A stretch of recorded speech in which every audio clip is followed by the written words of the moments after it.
ప్రశస్తమైన నామమునకు మహిమ కలుగును గాక. వీక్షిస్తున్న మీ అందరికీ కూడా మన ప్రభువైన యేసుక్రీస్తు నామములో నా యొక్క శుభాభివందనాలు తెలియజేస్తున్నాను. ఈరోజు మన దేవుని వాగ్దానం రూతు గ్రంథము 2వ అధ్యాయం 12వ వచనం. ఇశ్రాయేళ్ల దేవుడైన యెహోవా రెక్కల క్రింద సురక్షితముగా నుండునట్లు నీవు వచ్చితివి. ప్రియమైనటువంటి దేవుని సంగమా, రూతును గూర్చి రాయబడిన మాట, నీ స్వజనమును, నీ దేశమును, నీ ఇంటి వారిని సమస్తాన్ని విడిచి నీవు ఎరుగని ప్రజల యొద్దకు నీవు వచ్చావు. యెహోవా రెక్కల కిందికి నీవు సురక్షితంగా ఉండటానికి వచ్చావు కనుక నీకు సంపూర్ణమైన బహుమానం దొరుకుతుంది అని వ్రాయబడి ఉంది. ప్రియమైన దేవుని బిడ్డలారా, మన దేవుడు మనకు ఆశ్రయ దుర్గము, ఆయన రెక్కలు మనకు దాగుచోటు. దావీదు అంటాడు, నీవు నాకు ఎత్తైన కోట, నేను నమ్ముకున్న దేవుడవు, నీవు నా దాగుచోటు, నా ఆశ్రయ దుర్గము అని ఇలా ఎన్నో కీర్తనలు పాడుకున్నాడు. ప్రియమైన దేవుని బిడ్డలారా, ఈరోజు ఆయన రెక్కలు చాటునంటే సంగపు నీడలో. ఎప్పుడైతే మనం ఈ లోకంలో ఎక్కడ ఉండాలన్నా మనకు సురక్షితం లేదు, కాపుదల లేదు, భద్రత లేదు. మనం ఎప్పుడైతే దేవుని సన్నిధిలో చేర్చబడతామో, ఆయన సన్నిధిని గురించి రాయబడిన మాట ఏమిటంటే, ఆయన సన్నిధిలో సంపూర్ణ సంతోషం కలదు. అంత మాత్రమే కాదు, ఆయన సన్నిధిలో సంపూర్ణ స్వస్థత, సంపూర్ణ ఆనందం, అలాగే ఆయన సన్నిధిలో ఒక ఎదుగుదల ఉంది అని బైబిల్ సెలవిస్తుంది.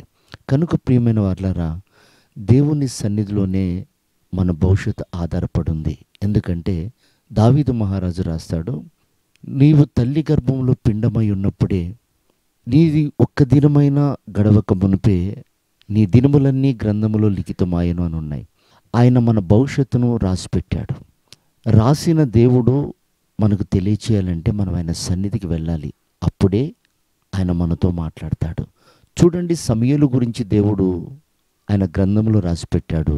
సమూయేలు దేవుని సన్నిధిలో ఎదిగేటప్పుడు సమూయేలా అని పిలిచి అతడు చేయవలసిన కార్యాలన్నీ కూడా దేవుడు బయలుపరిచాడు.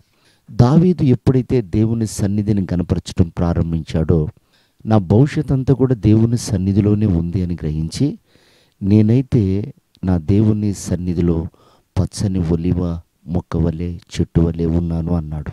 కనుక ప్రియమైన దేవుని బిడ్డలారా, ఎండిపోయిన మన జీవితాలు, మోడుబారిన మన బ్రతుకులు ఫలభరితంగా చిగురింప చేయబడాలంటే ఆయన సన్నిధిని మనం ఆశ్రయించాలి.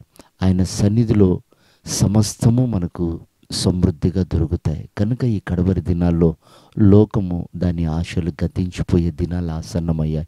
ఎక్కడ కూడా మనకు ఆశ్రయం కానీ, ఆదరణ కానీ, ఆధారం కానీ లేదు.